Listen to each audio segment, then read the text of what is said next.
Hello and welcome back to The Broken Doll, and tonight I come to you on a cold winter night. I come to you with these doll legs that I put spackling on. Now, you remember this goes to the baby F&B doll, Patsy Baby. Now, why do I cover them up? There's reasons. When I am taking the paint off the leg, I nick the wood. It can't be helped. But to get the wood, to get the paint off, it happens. Now, I did use my Dremel here and there on it, and I use my knife here and there, and I do a little bit of 50-50 on it. And but you still leave behind blemishes on the leg. The other thing is, too, there could be also from years, many years ago, manufacturing blemishes, and also the child played with it and could have put a nick in it as well. So we're looking at a combo pack, but I'm going to put it this way. A lot of it was for me. So what do I do to help cover up my little things, all those little things like little nicks in the wood? I put on spackling. Now the spackling, you can actually the next day start to sand it, but I like it to cure. I like it to get nice and firm and hard there. So once you just put it up, I leave it for days. Now I was going to start working on it last weekend. I could have started, but I had things just got in my way. And I also wanted my driving point was to get those other little F&B dolls, all their paint taken off of them. And that was my driving point. And I thought, I can do this anytime afterwards. So anyways, I put the spackling on, left them, and I'm now just taking it off. Now, there's the leg with the spackling on. Let's look at a leg with it off. Now you'll be able to see all the little nicks that I put into that doll's leg with my knife. All where you see the white that's left behind, those are places. That could come out right here. That's a little baby roll. So we want that little roll to come out. We want to show those rolls off. So we take our sandpaper, we get in there, and we want to get that out of there because we want when I paint, I don't want that in there taking up. Now I got to still do some little places. There's a roll right there. But the rest of this is just little nicks that I put in. You just take your paper and you go in there like that. See those little rolls? You want those, the paint won't go in there and show those little rolls off. So you just take your sanding paper and you just get in there, your sandpaper, and just go in there. And it comes out really easy. This stuff is very easy to get out of there. Okay. But the rest of this is just little nicks that I put into the wood, or that was there before I took over on it. So it's a little bit of everything. So now that it's at this stage, you wipe it off with a nice, we take a nice microfiber rag, and we wipe it off, and it's ready to be painted now. You could paint this, and it's totally ready. Now, the only thing is, I still got some places like I want to get in here, but I wanted to show this, what it looks like before and after. It's so important to see these steps. Anyways, I'll finish up later and I'll talk now. But anyways, I just want to go in there and just keep sanding and sanding away. But now you see what I'm talking about. All those little nicks. Now, why do I want those nicks covered up? When I paint, my paint will go into each and every one of those little dips. So as you look at the leg, you're going to see dip, dip, dip, dip, dip everywhere. All those little dips will show up in my paint because my paint is very thin. I use oil paint. So because oil paint is what really should be on wood. It's the best. So the thing, and especially on these old dolls, it's the best to put on them. It absorbs, so the wood absorbs to it. It loves each other. There's a love affair going on with the wood and the oil paint. Acrylic is not your best. It lays on top. It does not become part of the wood. It's great for plastics. Yes, that's what acrylic is. Acrylic is a plastic. But oil paint, all very natural. Like I said, it's a love affair between the wood and the paint, and they love each other. And they become best friends, and they stick together. So the only thing that will happen to oil paint over many years is that it will separate and get like a spidery effect. And one of the things you can do is put linseed oil over that. That might work. Or mix up some flesh tone and rub it in, and that with a little bit of linseed oil in there, and that could help to fill in those little webby cracks that happen. Because what happens, the oil dries out, and you're seeing, and the paint kind of pulls apart, but it won't lift off. It will pull apart. Acrylic will lift right off the doll. You'll get these actual lifts, and that's not good. So anyways, now that we understand what's happening here to this doll, now I got to do the arms and the legs. And to all those other little F&B dolls' arms and legs, I have to do the same. Now, I want to address another thing to Antoinette. Antoinette Trevingo, you were talking about making a doll mold. I totally forgot this part because it's been so long, and I'm so glad you mentioned it because I just totally forgot. And one of the things that we were talking about is that for this little doll here, who doesn't have her other arm, her I got the left arm. It's a right arm I need. I need to make, you were talking about making a mold with a right arm for her, right here. And I'm like, oh my goodness, yes, you were right. We were going to do that. Somewhere here on my shelf, or I got it somewhere. If I don't, I'll just, you know what? I think I see it. I think I can go grab it really quick here. It's a molding kit I bought many years ago. I don't know if it, oh yeah, I see it. Let me see if I can get my little claw here. Can I get it? Oh my word. Well, I'm dropping things, but that's okay. We can pick that up later. Easy Mold, it's called. Silicone mold. There we go. I bought this many, many moons ago. All right. Right here. Silicone putty. Make a mold in minutes. Non-toxic. I'm thinking I might like to use this. It's been sealed. I have not opened it. Still looks good. Really good yet. And there's a second part to it too. So, component A, and this is B. So I guess you must mix these together, and then you can make a mold. I'm going to have to read more up on it. There's instructions inside there, right here, right inside the box. So, yes, I want to make a mold for this arm in the silicone putty, and then make a composition arm in there. Oh, isn't that exciting? Oh, okay. Oh my goodness. Yes, I hear angels laughing and clapping for us for this. This is exciting. Woo! All right. So I found this here. I didn't know what I did with it. I didn't know I put it up on my shelf there, but when I looked over, there it was. But I don't know how much it makes, but for a little arm like this, more than sure that would work. Would it not? It shows a button in there. Maybe we can make enough. If I don't, I'm going to buy something else then. If this is not enough to make this arm, because I'm going to have to make an arm this way, and I got to make the arm that way, you know, type of thing. Because then when I pull it out, I put the composition together, because these arms are put together. Oh, this is put together. Yeah, they're put together, I think, like this. Like you can see the seam. So they make the back and the front of the arm, and they put it together like this. So, that being the case, then we glue it together and we make an arm. We can do it.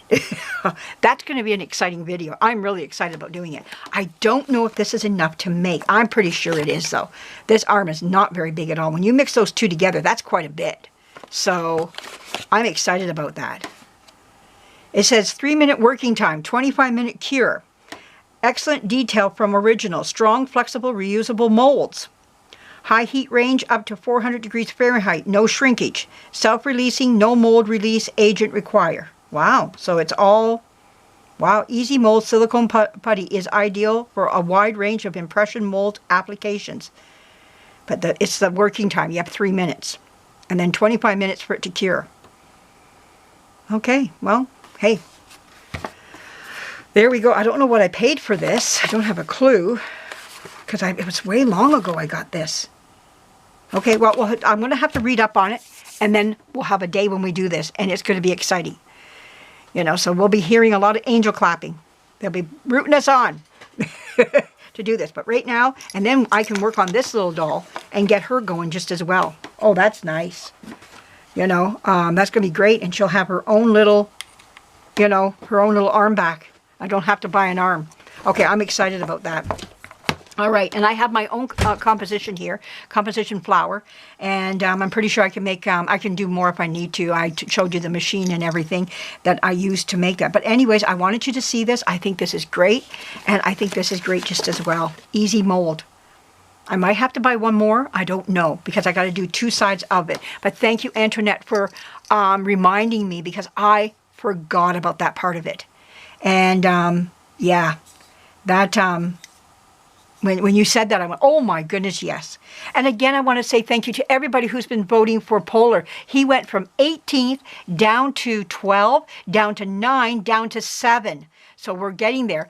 The way my daughter explained it, we're only a few hours away, and this section of it is done. Then they run another section for this, and I'll let you know when that begins for voting to start again, if you can vote again for him. I think it's a couple hours and it's done. And he'll make, I think it's under 10, they make the first cut. So I want to say thank you to everybody for voting right now for him. It's exciting to see this. We couldn't do it without you. So I don't know if she'll win. We hope so, but I guess there's the prize is $10,000 or something. I don't know, but anyways. Yeah, we were excited about that anyways, that you guys are helping us with this. And so it excites us and everything to see how he he fell down, I guess, and he's holding his place at 7th so far. So that's exciting. But anyways, thank you for joining me. And if you like what you heard here today, and if you know of anything else along the way, if you heard about this before, if you have ever used it, let me know. And for anything in your hobbies and crafts and whatnot that you've done. And thank you for coming and sitting and listening to me. And I'll be getting back to you really soon about this here. This really excites me here. About getting these dolls done. Every step I take, every little bit of sanding that I do, it gets more exciting because I love the painting part. That part I love. Oh, I get a lot out of it. Now, I love this part too, but it's very tedious work and you have to stay with it and on top of it. And especially when you're doing this many dolls, keeping them organized, that's the big part too. So after I get these dolls all sanded down, we'll start the painting process, and then I want to start on their eyes and painting the eyelids and putting eyelashes in and irises into them. So lots going on, a lot going on. And I'm going to make them all different color eyes. I'm going to do green, blue, and brown. Those are the colors I have. I don't know if their lenses aren't any good, I'll give them brand new lenses, but irises or whatever. But yeah, I'm excited about it all. It's all exciting, but I want you to see the difference between the two, before and after, and just why I do what I do. And it's really great to see. Now, I really think there's some problems right in here with some lines. I don't know where they come from because they're not anywhere else on the doll, but they're right here, and that could have been done in the manufacturing part. I might just put a little bit more spackling on top of that again, and then give it another sanding. And I was hoping that I could kind of get rid of that, because I don't want the paint to pick that up. Even though you can't feel them, they could be like really tiny, so tiny I'm not feeling it, but the paint will feel it and pick it up. So we'll see. We'll have to wait and see. Sometimes with my first coat of paint, there's even some right here, so it looks like it's something right in the wood itself. I don't know, but anyways, maybe the spackling covered in some of it too, because I do see spackling in there.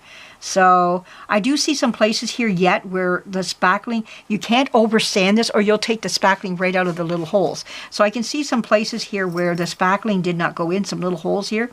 So it might be in good favor that I just do, like, to just do this one more time right along in here, and maybe I'll do a little bit right where these lines are right here. But other than that, it's looking really good. I'm really pleased with it. And sometimes my first coat of paint, I'll put it on and take it off right away, and I'll have to spackle again, because usually when I take it off, the spackling will go with it, because I just don't like what I'm seeing, and there's a lot of little divots, everywhere. But you'd like to get as many of them right now. This is the best time. There's no harm in re-spackling it a second time, just to make sure you're covering everything. And that's not uncommon for me to do that. So thanks for joining me. Give me a thumbs up if you like what you just heard. And come back again and keep up on what's going on here with these little dolls. I know it's been a long time working on them, but there's a lot behind them. This type of work does not happen overnight.